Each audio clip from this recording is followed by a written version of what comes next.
আসসালামু আলাইকুম। আমি তাওহিদুল ইসলাম। আমরা অনেকেই ভাবছি আমাদের সিইও অ্যাশ মুফারে অনেকদিন যাবৎ কেন আমাদের সামনে আসছেন না, কেন বড় কোনো ঘোষণা দিচ্ছেন না। এই নীরবতা দেখে হয়তো অনেকে কিছুটা চিন্তিত বা অধৈর্য হয়ে পড়ছেন।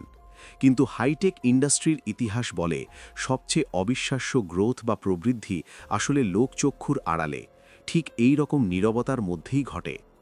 আজকের ভিডিওতে আমি আপনাদের সাথে শেয়ার করব কেন সেরা প্রযুক্তি এভাবেই পর্দার আড়ালে জন্ম নেয় এবং কিভাবে এই অদৃশ্য প্রবৃদ্ধি পৃথিবীকে চমকে দেয়।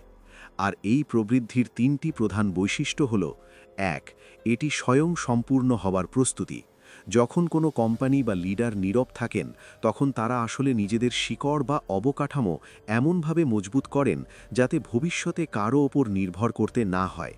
২. এটি অত্যন্ত শক্তিশালী। মাটির নিচের শিকড়ের মতো এই প্রস্তুতি বাইরের কোনো কোলাহল বা সমালোচনা দ্বারা প্রভাবিত হয় না। ৩. এটি বৈপ্লবিক প্রকাশের অপেক্ষা।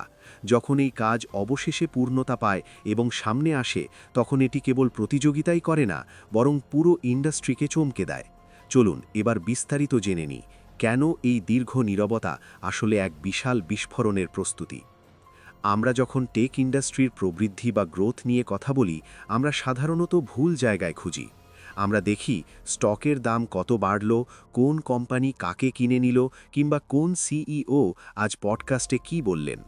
আমরা আসলে গাছের ডালপালা আর ফল দেখি।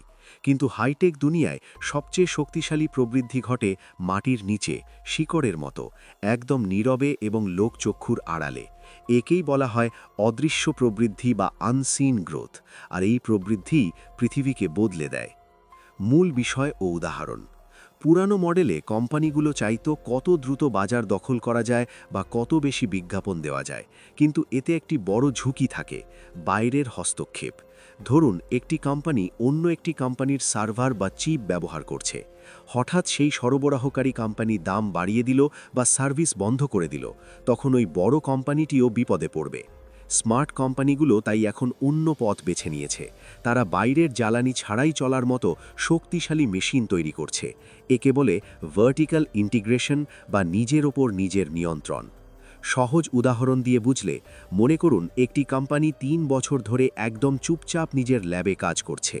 বাইরে থেকে দেখে মনে হচ্ছে তারা খুব ধীর গতির, প্রতিযোগীরা তাদের দেখে হাসছে, কিন্তু তারা আসলে নিজস্ব ডেটা সেট তৈরি করছে এবং এমন হার্ডওয়্যার বানাচ্ছে যা অন্য কেউ নকল করতে পারবে না। যেমন অ্যাপল যখন তাদের নিজস্ব এম সিরিজ চিপ নিয়ে কাজ করছিল, কেউ জানত না তারা কতটা শক্তিশালী হতে যাচ্ছে। যখন তারা বাজারে এলো, তখন দেখা গেল তাদের ল্যাপটপ অন্যান্যদের চেয়ে 10 গুণ কম খরচে এবং বেশি গতিতে চলছে, কারণ তারা আর ইন্টেলের ওপর নির্ভরশীল ছিল না। তারা নিজেরাই নিজেদের সব। অদৃশ্য প্রবৃদ্ধির তিনটি শক্তি: সহনশীলতা। যেহেতু তারা নিজেদের প্রযুক্তির মালিক, তাই বাজারের মন্দা বা অন্য দেশের শুল্ক তাদের থামাতে পারে না। চক্রবৃদ্ধি শক্তি। দৃশ্যমান উন্নতি হয় ধাপে ধাপে, কিন্তু অদৃশ্য উন্নতি হয় ম্যাজিকের মতো। শিকড় ছড়াতে সময় লাগে, কিন্তু একবার তৈরি হয়ে গেলে গাছ রাতারাতি দ্বিগুণ হয়ে যায়। বিপ্লবী প্রযুক্তি। যখন তারা অবশেষে মাটির ওপর মাথা চাড়া দেয়, তখন তারা কেবল প্রতিযোগিতাই করে না, বরং পুরো ইন্ডাস্ট্রিকে বদলে দেয়। তারা এমন প্রযুক্তি নিয়ে আসে যা আগে কখনো শোনা যায়নি। উপসংহার: তাই এখন থেকে হেডলাইনের চাকচিক্য দেখে কোনো কোম্পানিকে বিচার করবেন না। আগামী দশককে শাসন করবে সেই কোম্পানিগুলোই যারা এখন খুব নীরবে, ধৈর্য ধরে নিজেদের ভিত্তি মজবুত করছে। তারা এখন অন্ধকারে বড় হচ্ছে, কিন্তু যখন তারা আলোতে আসবে, তখন তাদের দেখে পৃথিবী থমকে দাঁড়াবে। আর সেই দৃশ্যটিই হবে দেখার মতো। কল টু অ্যাকশন: প্রযুক্তির এমন গভীর বিষয়গুলো সহজভাবে বুঝতে আমার চ্যানেলটি সাবস্ক্রাইব করুন। এই ভিডিওটি ভালো লাগলে শেয়ার করতে ভুলবেন না। ধন্যবাদ।